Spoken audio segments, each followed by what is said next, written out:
sa ating lahat. Ako po si Emmanuel O. Alejandre. Ito po ang aking daily devotion para sa ngayong March 5.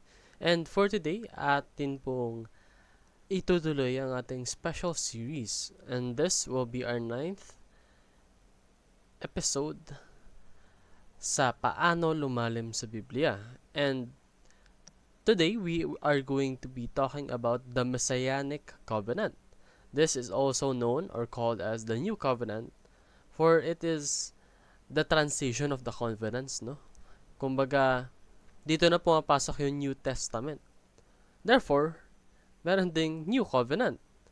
And ito yung sinisimbolo ng verse ng Luke chapter 22 verse 20 na na-establish na yung bagong covenant, na ito na yung dapat nating sinusundan. Ito na yung dapat nating magiging batayan, no?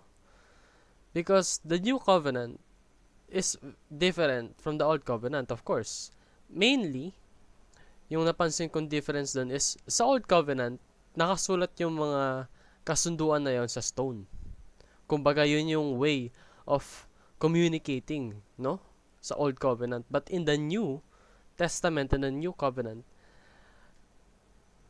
the arrangement is set into our hearts. Sa puso na po natin, sa kaloob-looban na natin to nakasaad. Hindi na po sa bato, hindi na po sinusulat manually, no? It's in our hearts. Mainly is in Jesus. Because the Messianic covenant symbolizes Jesus and how Jesus fulfilled all the other covenants. The Noahic covenant and many more. It all symbolizes and comes back to Jesus. Kasi si Jesus po talaga yung nag-reconcile ng kanyang mga katauhan sa ating Panginoon. Kumbaga, si Jesus yung naging dahilan kung paano tayo nagkaroon ulit ng connection sa ating God the Father.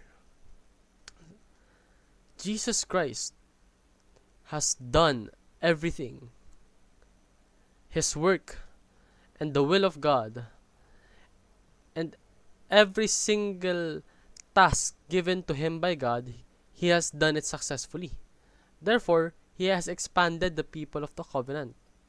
So tayo mga nag-benefit dun sa ginawa ni Jesus Christ, we should enjoy our relationship with God. And let's see this adaptation as the greatest privilege, because this is the privilege given to us, for God is merciful and God loves us.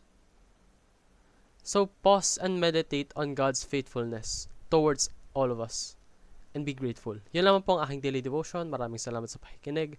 Pagpalain po tayong lahat, and let us all give glory to God.